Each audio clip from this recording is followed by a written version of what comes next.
অতীতে অনেক drug trial হয়েছে, কোন ড্রাগ এইচডিএল বাড়ায়। সত্যি কথা বলছি, কোনো ড্রাগই কিন্তু প্রুভ করতে পারেনি। তাহলে এইচডিএল কি করে বাড়াতে পারে?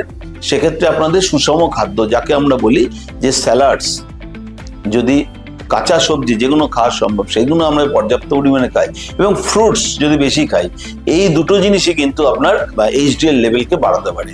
আর সর্বোপরি হচ্ছে রেগুলার এক্সারসাইজ করুন।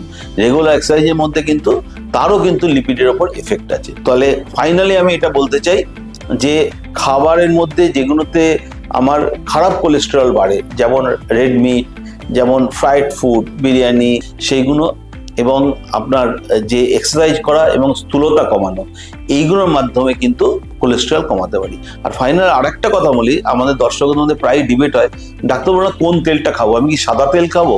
সত্যি কথা বলছি, তেলের কিন্তু বড় কিছু ফারাক হয় না। একমাত্র রাইস ব্র্যান্ড অয়েলের কিছু অ্যাডিশনাল বেনিফিট আছে, আদারওয়াইজ কিন্তু এই সর্ষের তেল বলুন, মাস্টার্ড অয়েল বলুন বা এই বলুন, এদের কিন্তু আপনি বেসিক্যালি সব ক্ষেত্রেই ক্ষতি হবে।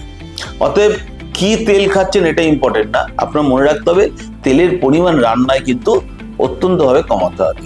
অতএব দর্শক বন্ধুরা, আপনারা যে পরিমাণ তেল মাসে সংসারে কিনছেন, সামনের মাস থেকে তারা অর্ধেক কিনে আনুন, এবং সেই তেলে আপনারা সংসার চালান, আপনার এবং এক্সারসাইজ করুন, এলডিএল কোলেস্টেরল আপনার কমবেই।